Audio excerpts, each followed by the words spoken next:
Mr. Chairman, I'm a member who's long advocated for the right sizing of regulation in this House. I believe that government should not burden honest, hardworking Americans and small businesses with unnecessary red tape. But I also believe we have the responsibility to combat illicit finance and protect the most vulnerable amongst us, seniors and children. My amendment does just that. It preserves a targeted use of the Corporate Transparency Act so law enforcement can continue to fight to protect elder Americans and young children, young kids through fraud. According to the AARP, 40% of Black and Latino adults have been targeted on online scams. Reports by the Federal Trade Commission show a growing wave of schemes aimed at squarely attacking retirees' life savings.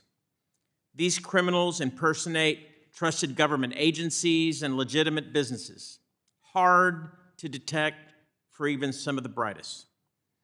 In a cruel twist, they exploit older American vigilance by sending fake security alerts and warnings designed to trick them into handing over their money and their personal information. The consequences have been devastating. Some seniors have reported emptying their bank accounts and even draining their 401ks.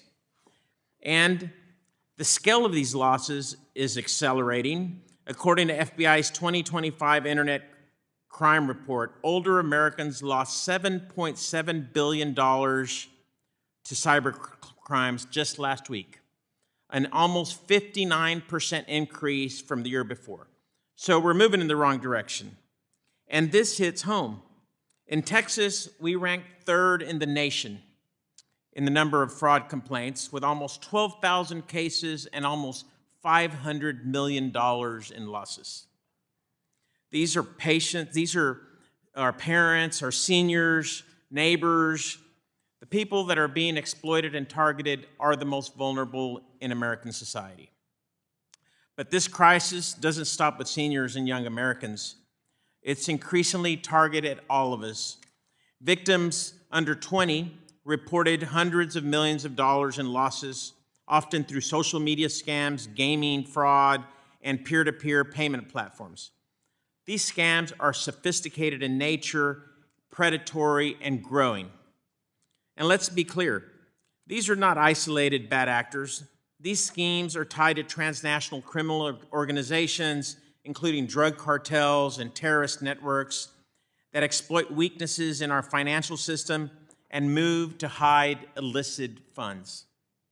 My amendment strikes that balance to ensure that we're not unnecessarily harassing honest, hardworking Americans while preserving the ability to go after those who actually are committing the crimes. This is about protecting senior citizens who have worked their entire lives. It's about protecting young people who are navigating an increasingly dangerous digital world. And it's about ensuring that the United States remains capable of confronting illicit finance wherever it may exist. I urge my colleagues to support this amendment, and I yield back.